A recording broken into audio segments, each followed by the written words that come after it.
Be good. I think we're live. This is NADCL presents the Tidebringer Podcast.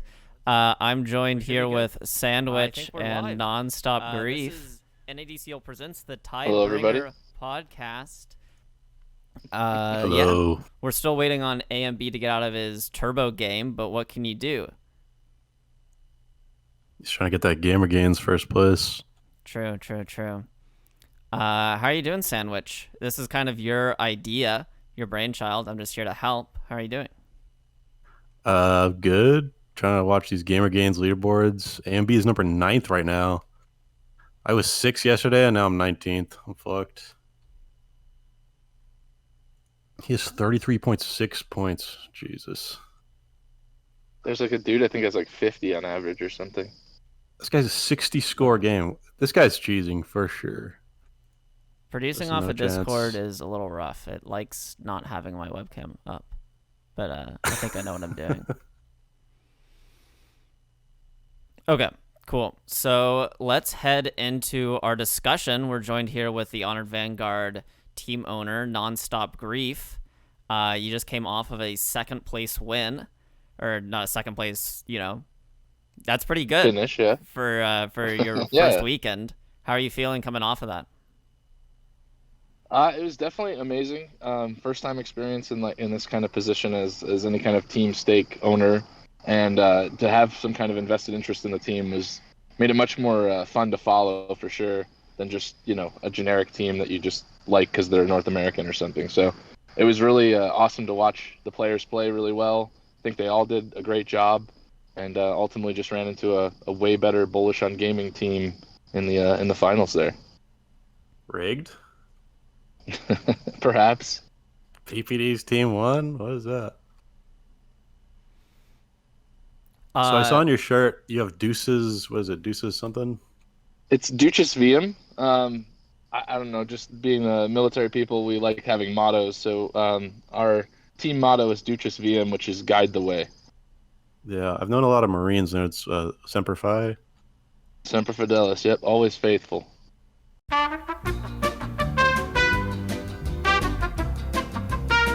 Days prior, watching the team and players play, it was a really cool experience, and I hope the following weeks are just as exciting and fun for not only the people participating, but people watching and enjoying it as well. So was she watching every game? She watched every few here and there. A lot of her family members tuned in, which was cool. But What? Yeah, we have 2 small kids, so we kind of had to take turns doing that and watching the games. But they were on in the living room. And like I said, some family members were tuning in and watching, which was cool to hear them oh, I think we're winning, right? And I'm like, yeah, I appreciate you know nothing about Dota, but I appreciate you participating. That's really cool. What's that horse guy doing? What is that? Yeah, right. That's pretty awesome though, that your wife's so immediately supportive of it. Yeah, it's definitely a unique position to be in, but yeah, she's great, and I think that's why I like having her on my team. Wesley, I think there's a question from you. You started the infamous Sandwich Aki King Psalm controversy. Yeah. Do we have beef to squash here, NonStopGrief, or No, there's no beef. Honestly, I just feel like it was a misunderstanding, the whole situation. I was just trying to be proactive and making sure that we didn't have any issues, knowing that I had days in advance, and I think it just got taken way out of context of what was going on, and it was a little funny to see people get really upset and everything, but ultimately I was just trying to make sure that we had 5 players to play in the tournament. It's all for fun at the end of the day. It's just about people learning and kind of getting to play together. King Psalm, for example, I'm glad that he was able to play even on ping over the weekend, because he's a player that I think is on that threshold of 6K MMR or so, where you could keep going and getting a lot better, or you can kind of just stay right there. And I think he learned a lot from playing with some of those guys that are on DPC teams and have much higher MMR. I think he was able to learn and kind of have a really cool experience where I don't think outside of the NADCL that would have existed. So that was something that was really cool for me personally, to kind of get that feedback from him, that he was I got to play with some guys who, you're pro players, and I got to learn a lot from them, I got a follow-up question. Go for it. Would we have placed first if I was playing instead of King Psalm? We'll never know. Oh, absolutely. We'll never Yeah, know. but we'll never know. So Yeah. that's just for the people to speculate. And like I always said, we never had a sub. We always had a sandwich. True. That's pretty good. Yeah, I'm a huge King Psalm supporter. I thought he did really well. Yeah, during the tournament. it was really cool to watch him, and he was very humble. We actually wanted him to do the winners interview after the first series, and he was like really shy about it. He's like, I'm too shy, guys, I can't do it. So it's just kind of fun to get to know these players a little bit too. Going into the redraft on Tuesday, are there any players that you have your eye on that maybe you're hoping to, introduce into the Honor Vanguard lifestyle? Gosh, I don't know. I was really happy with all the players that we had on the team. It'd be certainly great to bring a couple of them back. In the same breath, though, I think we have a lot of really good players that we could pull from. I don't know that I have any offhand that I'm tracking right now. I still would have to talk to B-God a little bit and see who he's got on his list. But I read Dave that Dave player might not be playing again, but he was definitely one I had my eyes on from Green Esports. He played really well in the off lane. But if he's not coming back, then I don't know. But he was definitely one I saw that played well above expectations. Good. If you need it. I'm good, thank you. Yeah, that's something to consider. Players dropping out. Yeah, and like King Psalm, for example, he mentioned he might not be able to play until he comes back to North America and stuff. So we might have to get different players in, which is kind of a cool way to cycle in people. Well, I did register for the redraft, so. Yeah, I did too. I don't know if anybody's going to pick me. I had a couple beers and I felt confident last night, so I threw my name in the ring. I guess that's another thing we don't really know is who the other teams are going to be dropping, right? Like it's still up in the air on who's even going to be entering the redraft. Right. I think the deadline is sometime this evening, so I think by then all the teams have to make those decisions, so then we'll have a better idea of who's available. But yeah, it's going to be a really cool system, and I like how this is going to work, where you don't get the same players. Obviously, I hope that most teams can get people who like each other and don't run into those problems, because that could probably not be fun. But yeah, I think overall the cycling of players is a really good way of people learning more things, just learning from the game. I had a question about how you approach sort of interacting with these players, or not even sort of approach, but just how that interaction has been like, how the communication has been between team owner and some of the players that might nominate themselves as sort of the leader, like B-God. Yeah, so it was pretty unanimous that B-God was put into the team leader position. And as far as communication between me and team members, certain team members have direct messaged me about just being involved and stuff, and that kind of stuff. But as far as like team decisions in game, I've left that mostly up to the players, just because me as a team owner, I'm trying to let these players learn and develop, and ultimately they're going out for these prizes kind of just under our banner, as it were. So I'm letting them, make decisions in game of who to pick, who to ban, and kind of just letting them run that aspect of it, because I want them, if they're trying to practice to being a drafter or something, I want to let them have that ability to do that, especially with new patch, new hero changes, even new draft changes. The way that they think about the game is changing compared to where it was a couple months ago. So if you are a supporter of any of the teams, and specifically the Honored Vanguard, we allow you to listen into the team comms during game and draft, and that was something that I definitely took advantage of, listening to their thoughts during draft and decisions in game and stuff. It's really cool to also have that aspect where you kind of break in this third wall of being able to listen to team comms. So that was cool, just because I could kind of provide feedback like, hey, I heard you guys mention this in the middle of the game or something, maybe think about this in your next game or whatever, But outside of that kind of stuff, I don't consider myself really even good enough to make any judgments or calls on how they should play the game. Just happy to help pick players and things like that. Have you been organizing scrims and stuff like that for your players? I know some of the teams have. Yeah, I definitely tried. I reached out to the players to get that going. I think we have a couple players that were in college and some class conflicts and stuff caused some issues, but hopefully in the next few weeks we can get players that don't have as many conflicts or that are more on board with that idea so that we can run scrims. Because I did notice that some of the teams that did more scrims tended to be more successful. Bullish on Gaming is one of them. I think they scrimmed a lot. They were very active, and it paid off. I mean, obviously they did really well, so they didn't seem to have too many issues throughout the whole tournament. So I think that's something that'll heavily benefit a team if they can get scrims and get that practice time in. I don't know if you would know this, but Skyward kept saying that was it Aeon? Was it like a doctor or dentist? What was up with that? So yeah, I don't know specifically, but it sounds like Aeon in his real life is a dentist or something. B-God and Scourge McDuck were saying that's what he does for a job. So yeah, they kept calling him Dr. Aeon. It's not really like an iceberg. That's like a really good career. Like, this guy's probably stacked. These guys are all pretty smart. They're all going to college for good, like pretty impressive degrees and things. And, being a dentist is just along with that. I guess they're all just kind of making fun of each other. They all know each other, too. So they were giving each other flack because they're, friends and everything. So that was also fun banter to listen into. Yeah, what do you think? Should Aeon go back to dentistry or... I'm just kidding. Kidding. It's pretty impressive being a dentist and also being like 9K MMR or whatever he is.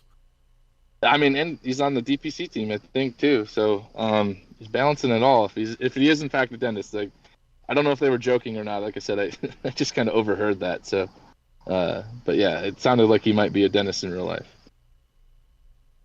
Yeah, it's just so funny. So you have 2 kids, right? Yep. So how do you fit gaming into raising 2 kids? Like, for me, it's pretty tough because I have 1 small child. With 2 kids is like... Well, with 1 it was much easier for sure, but 2 right now, because one of them is so small, it's basically attached to mom, so it's still in my world only like 1. So I've got nap times and bedtime and stuff that I can, as long as I have the energy to queue up, I can usually get a game or 2 in every day. Oh, AMB is out of his turbo game. Let's get him in. What do you play in Dota 2? What are your heroes? Do you play a position? I prefer 5 right now, and at the moment, if I can get Witch Doctor, I will play it because it just seems too good. But other than that, I like my Abaddon, Crystal Maiden, just the normal 5s. I enjoy them. Hey, AMB. What's up? What's going on? Did you win your turbo game? Yeah, I did. It was 40 minutes long. Some turbo. What was your score? So our strat, we lost 8 out of 10 turbo games yesterday, and I was talking with my friend. I'm like, dude, we need to strategize. Like, this is ridiculous. Like, these games are so hard. So because we have no vision all the time. So he picks Night Stalker, my friend, and then I pick Sniper. And he just flies around with the gem. That's genius. Fountain camping. It was so ridiculous. I had like 33 kills. Dude, let me get on those games. Yeah, for sure, dude. Gamer gains, dude. I'm not letting this guy with 60 assists win. Like, this shit is so ridiculous. Who's in first place right now? I don't know, some guy that gets like 60 assists every game. It's fucking BS. Kale Gyrix. Jesus Christ. 47 assists in the game, 847-0. I'm not losing that. I'm telling you. I'll help you get first place. If I can't get first, I'll help you get first. Dude, check your PayPal after I win first. So AMB, you just got done. We just got done with the first weekend of the NADCL, kind of being in the official teams. What was your experience like? I mean, there was a lot on my plate for this because the main problem is when you're drafted first overall, the next pick's on 16. So it was all like basically just up to me to like captain draft. Like feel like I was carrying more than I should have. And what happened was that we won the first game, and then the next 2 games, I think the other team just made adjustments, and then I'm just like 3-man ganked every 5 seconds. So it became like really hard. So is the And strategy to do worse in the in-house league so you don't get first picked, or what? I mean, no, it's just I need to rethink like how to play these games. Like I think when the other team made an adjustment, I didn't make an adjustment really. I just kept picking carry heroes, and I feel like I could have just changed how I I was playing. mean, really, you won more in the first in-house league than winning all 3 of the first tournaments, because I think it's like $500 first place. That's $100 split, and you won 500 to one person. So Yeah, yeah. I mean, you can look at it that way, but also like I do want to just win. So yeah. I feel like we could have maybe won that series. I don't think we're the best team though, but Well, yeah. Gunner is going to TI, and he previously won NADCL, I think, 3 years ago. Is this something you see yourself becoming, like a Gunner go to TI in a couple of years type Like person? I can't even think about that right now. I don't even have my foot in the door at all. Like I for DPC, like I hope somebody picks me up and I get on the team and believes in me. You know, like I play Dota 50 to 60 hours a week and like I'm trying so hard every day. And my rank right now is not where I want it to be and like but like I'm still getting better cuz I'm like kind of throwing MMR playing Earthshaker and stuff. Like I'm trying like I feel like I became so versatile the past year, I would say. Like I've just became so much better than I was a year ago. And I think I just need to keep doing that. And you know, right now it's an uphill battle cuz you know, it's going to be hard for me to get into DPC and if I don't have a team, and then I have to go through open qualifiers and like let me tell you like open qualifiers, I've played through so many of them. I've won so many open qualifiers in my life, and it's just such a grueling experience. And I don't think people understand what it's like. Like you're there for 12 hours each day, and like you're playing so many games, and you're waiting for so many games. It's such a grueling experience. Like I don't know. I was just so exhausted after the last one, and I said to myself, like, I just really need to get on a DPC team. And it's just been so hard. I just want to gain trust in the other team or something, and they can pick me up because it's been really tough, and I just need a good group of like positive people like keep my attitude and everything like in check, and I can just play my game.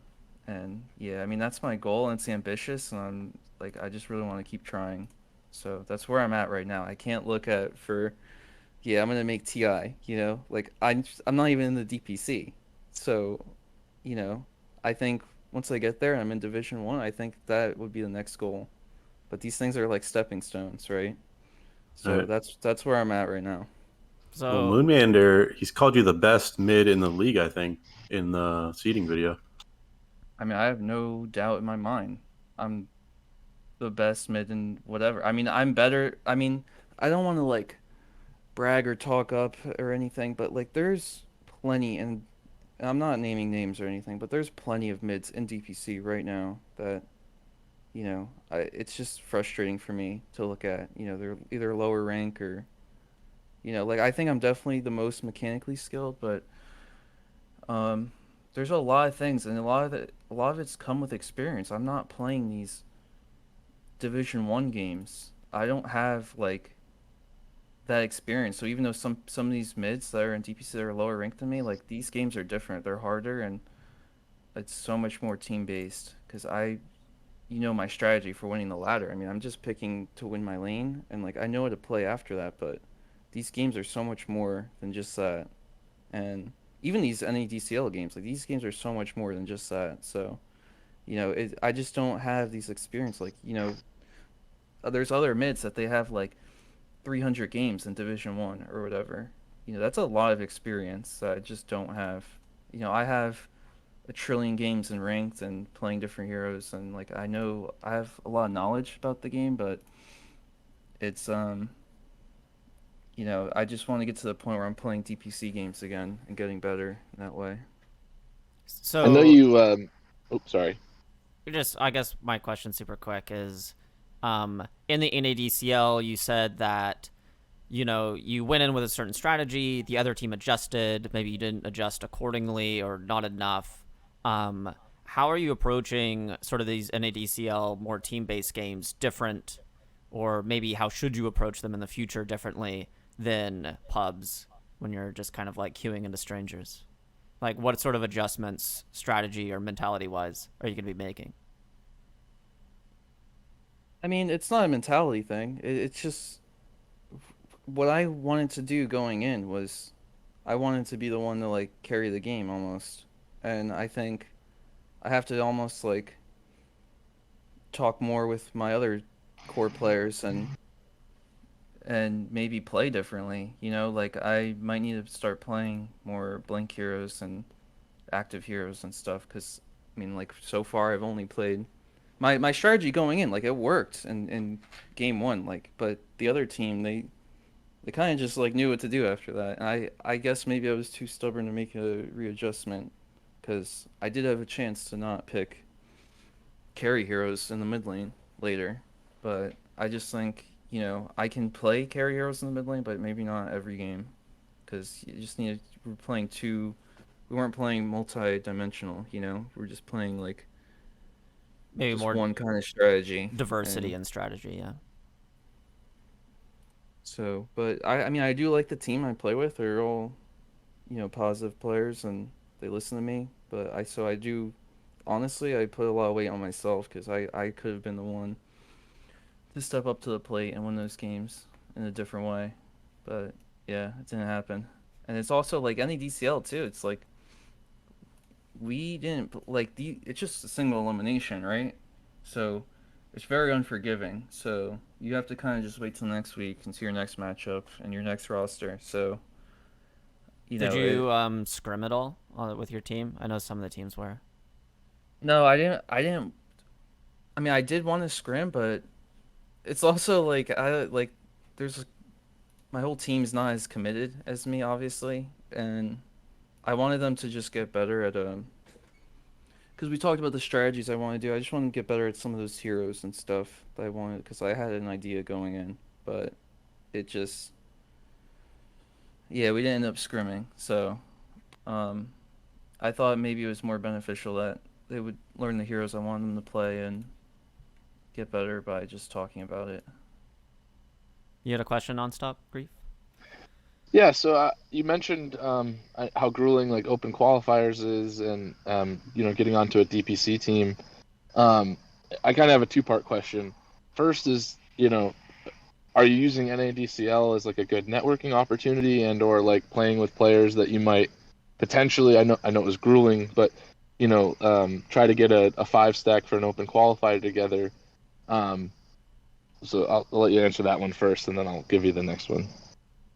Yeah, of course. I mean, it's always about networking. It's something I've had a hard time with in the past, so like just want to get so that's why I like the gobble up redrafts too, is that every week you have potential to just play with someone different and someone new is on your friends list and you don't know like there's players where I look at the leaderboards, I'm like this person was, nowhere near this 6 months ago, and then you're like, wow, I had a chance to like invite them to my battle cup even, like there's just like things like that. So it's just always good to just try to stay friendly with everyone and stuff like that. But yeah, I mean open qualifiers it's the hardest thing to do in Dota because it's just so grueling.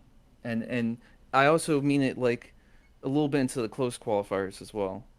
So like it's just such a grind. Like I remember I think it was the last winter one. It's like whatever that was, January, February, whatever it was. I think I played almost 30 games in open and closed. Yeah, and like I didn't go to class all week. Like I was trying so hard. and it didn't work out, but like it was so exhausting. Every day I would just like just lay in my shower, just like done. Like so I like remember that. It's a lot of games and it's a lot of like tension. Some of these games are really close. Some of them are 60 minutes long. I mean, we saw in any DCL like Oh yeah. you look on like the scariest thing you can say in sports or esports is this team looks great on paper. That's the scariest thing you can say. Like I thought to myself, I'm like, this isn't any this is a DPC team, with a SMD's team. It's like basically the cut, right? Right. Yeah. There's no way anyone, but like this is why we play the games. I mean, we saw them play 60-minute games every game, Oh yeah. and like think about that. Think about doing that 30 times. That's kind of like what close qualifiers is like. Absolutely. No. And then to go off of that, like you mentioned, kind of being the sole person, like the drafter, kind of the for the redraft, picking the draft for the games, kind of coordinating team calls. Do you think it would have been beneficial, or do you think in like the following weeks? I'm assuming you're going to be gobbled up by Sporkface killers, but in the following weeks, is that something you might try to bring in as someone who is like a more of a drafter, or might be able to make those team calls or coordinate that stuff, so that you can kind of just focus on your role and like doing what you do best? Yeah, of course. I think I've been at liberty to have that, like I've always had to just do everything myself and step up to the plate. So I am like fearless in that way. Like whatever happens, like I'm always down. But, if I had, just looking back to like Puppy or Kuroki back in the day, like if I had those people on my team, like I can only imagine how just simplified my game would be. Like I can just literally they tell me the plan every time, and all I need to do is perform. And I've never had that, and I think if I just play better right now and do better, I can eventually have that. So in the DPC, because every team really does have a captain and stuff like that. So yeah, Well, I would suggest to you Pingu. He drafted and kind of captained at least through that part. So you need a guy to help. He's probably going to be on the board. yeah, Pingu is fantastic. Yeah, I mean I know all these players. I mean you can only imagine. I've played hundreds of games. Some of them even like 1,000. So like I know all these players. And I don't know what some of their ambitions are for Dota because a lot of times it doesn't like align. Like for him, he quit Dota for like 2 months and stuff. I never really know what he's up to. So like, but like my favorite 5 player in the league, probably say I really like Door. Whenever I'm playing ranked, I always first pick him. He makes the game a lot easier. He doesn't talk that much, but he makes the game easier, and you're always like saved, or his positioning is really good a lot. So and yeah, like Yambora and stuff, they're all like really good 5 players. So we'll see how it goes with the gobble up and what changes we make. I definitely think Thana has helped a lot in that pause 4 role and covering runes and stuff. He does the right things most of the time. So Wasn't Door trashing someone in his interview? Like, was it Skyward? I don't remember. Like, completely shit talk somebody. I don't know. I mean, Skyward, I'm like cool with him right now for sure. He's had plenty of beefs before, and so I can't speak much to that. Yeah. I mean, this is NA Dota. I mean, Don't go into dentistry. That's all I gotta say. I mean, there's people out there that have way more enemies than friends, like in ranked. I mean, like I've loaded into games where like, don't pick me, I'm gonna feed this player, and then the other team and he's like, actually, don't pick me, I'm gonna feed this player, and then like, both teams have players he's gonna feed. So like, I don't understand. I have to recommend the value King Psalm 5 pick. If you're getting down to it, King Psalm, it seems insane value. I think when I played 63 games on the NADCL ladder, I think my mental fortitude has just like the first week I was like, oh wow, this is, I think if I just pace myself this would be great, but after playing with, 5 players that are thousands of MMR less, it's been draining. It's been draining. I played one of those games with you. Oh, wait, was that the one that was like an hour long? Yeah. Yeah, that was me and Sandwich, I think. Oh my god. Apologies, my That's friend. exactly what I'm talking about. You're just like, get me out of this fucking game. I like micromanage. I think every player, including the other team, the entire game. Like, it's, No, I right I, clicked your hero and just followed you around the entire oh game. man, that's I felt awful. I was playing so bad that game. I mean, it's like you just. I mean, I was like a broken tape recorder. I go down to like, first it's full sentences, just follow me here. We're gonna do this, and then it's just click me, and then it's just like grunts and growls after that. So, it just, and yeah, that game was super long, and it's so. And like the thing is about those games, like I know exactly what to do and everything to do. It's just a matter of execution. And it's these games, like I said, they just get really long, and grueling. And I played like 16 games in an NADCL day, I think the most. And Well, that might have been one of them. That might have been the day. So just imagine that. I think at the start of the game you said, "Hey, place the ward here on this tiny cliff," and I didn't know you could place it on the cliff there, so I placed it next to it on the ground. You're like, "Oh my god, what the fuck?" I remember that we smoked across the map and everything. I don't even remember that. It's happened so many times. It's happened so many times. Oh man, there's been plenty of times. I remember I was walking for um what's his name, Budster, the good old Budster. I have like a bottle, right? And I'm walking for 3 bounty runes. There's he takes all 3 of them, and I'm like, I'm like, I just gave him my bottle after that, and I just went back to base. Like it's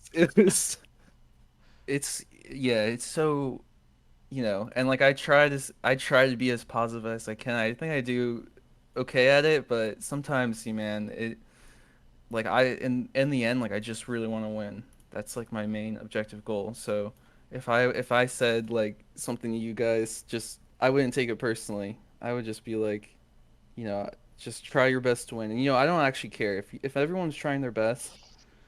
You know, I think, I hate losing, but if as long as I know in the end everyone tried their best, when I see somebody that's not trying their best or doesn't care, I think that's what gets to me the most, and that's what some of like a couple low MMR players have done.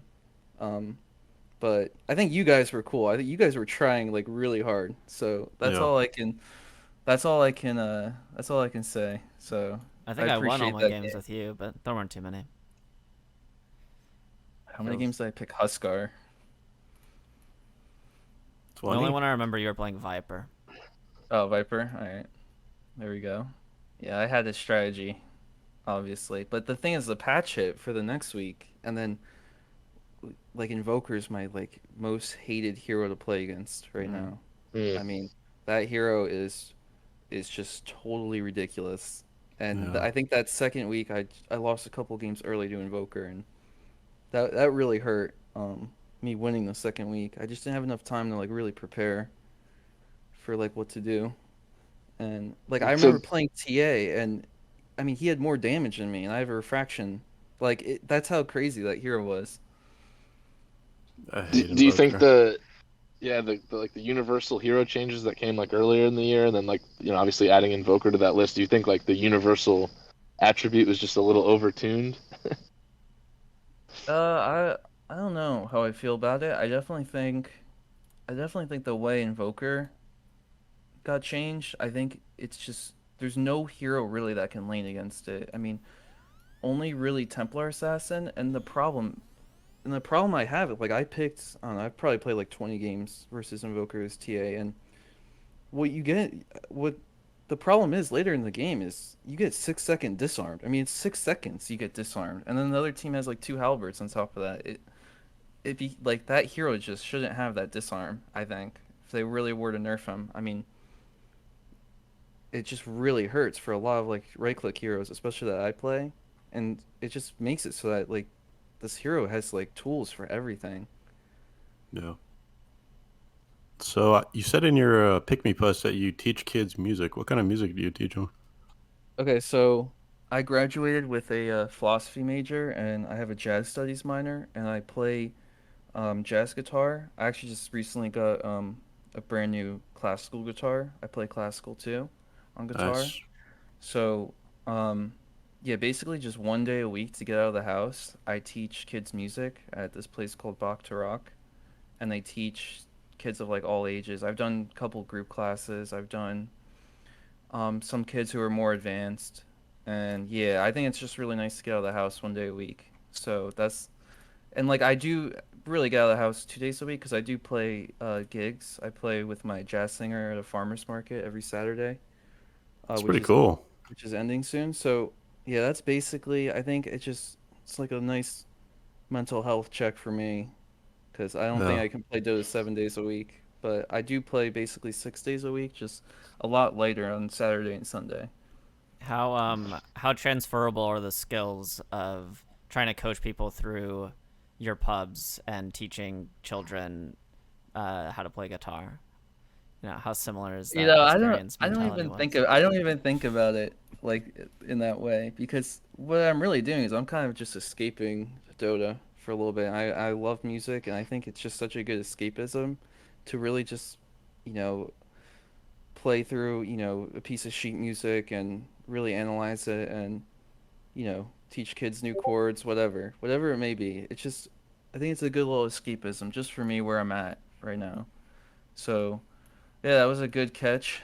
Um, yeah, and yeah, I just really love to do it. So, I'm right now I'm really just doing what I love and, we'll see how far it takes me, before I become a simpleton in an office, but That's cool. Oh, that was So another you, question we had, right? Is what are your career ambitions outside of Dota, if there are any? I mean, I totally respect if it was well, I Dota's it know for the moment. yeah, I really did have to think about this stuff and plan because if I didn't, well, let me put it this way. So I set goals for myself. Like if I'm not in the next DPC, I'd really have to evaluate, what's gonna happen. So like I do have ins in certain like an insurance, couple insurance jobs. My dad does insurance. I mean, I have ins for stuff like that. There's no question. Like I know like I just have so many skills with things that I could really find. I don't know what it is, but I have a degree and I can get something out of it for sure. So that's like the whole plan. That's why I went to school and you know really like worked my ass off like for a while. And I was still playing Dota too. So like I mean I really like when I woke up and like I really just grinded every day. And like I'm still doing that, but now it's just more focused on Dota right now. yeah. I feel like the competitive spirit of Dota lends itself to just being successful in other areas of life, like just having that grind in the face of screaming morons. It's like you can endure an office job pretty easily after pubs and Dota.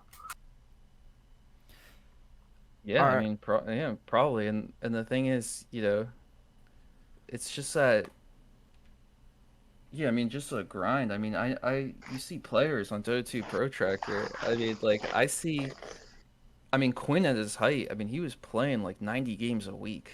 And like, I track, on a notepad, like all my wins every day, wins and losses, goal MMR of every month. And I think the most games I got to in a month was like about 190. I mean, he was doing like, I mean, oh my God, he was doing like almost 300 in a month at Jesus. his peak. Yeah, so I mean, he was doing way more than me, and like, and that was a max I could do. I've I've kind of just like been watching more replays and stuff, and been, you know, not necessarily playing as many games, but I'm still playing a lot of games, but I think it's just important to look at replays too and chill out. So, but he was really going in, and I mean, he's the best pub player in the game. I know how toxic he is in breaking his items, but just think about that. Despite breaking his items a lot and giving up, like he still wins 70% of his games. So that just shows you how good he is at That's ranked. insane. Yeah, I mean, I think he said as soon as he started going to TI, he's been making over six figures a year, and it's only been going up. would be nice, Yeah, I Yeah, mean, really, he was a pub player before, but I right? mean, yeah, I mean, I've laid against him plenty of times. It's been rough. It's definitely been rough. That so dude how's your has matchup? I mean, if I pick TA, I can win for sure. But so like if I'm playing, the worst thing about that is if I'm playing like a playmaking hero and he's playing a playmaking hero, there's a lot of really hard situations that come by that are really hard to play. And he's so Yeah. good at the lane and he's so good at the mid game. But I feel like I've won a couple late games against him, but I mean that's not you can't even like the thing is about a mid player, it's such a team game, you can't even blame him. He's played so well in every game I've played against him. Yeah, for sure. All right, guys, we've been rolling for about 40 minutes now. Are there any sort of final points that we want to hit before we wrap things up? What Tossing it to do you got? Sandwich. What do you got going into the redraft at MB? What are your hopes and dreams next tournament? I think I mean I would like Scourge McDuck on my team. Shout out to Scourge McDuck. We had a real rough unranked game recently. So I want to make it up to him and we start winning some games again. So, I definitely want Scourge McDuck, but if not, really good 5 player. And yeah, I look forward to playing more NADCL games. So yeah, thanks for having me, guys. Oh yeah, episode 1 of the Tidebringer Podcast. Yep. NonStopGrief and AMB. Thanks for having us, guys. Thanks for joining us. We got NonStopGrief, the owner of the Honor Vanguard. We have AMB playing for Sporkface Killers. Make sure to check out NADCL Redraft on Tuesday, and then the second tournament coming up Thursday through Saturday this coming week. And buy some supporter packs. Choose a team that you're a fan of, preferably Honored Vanguard or Sporkface Killers. And we will see y'all in the coming tournament. And then next Sunday for our episode 2 of Tidebringer with new guests.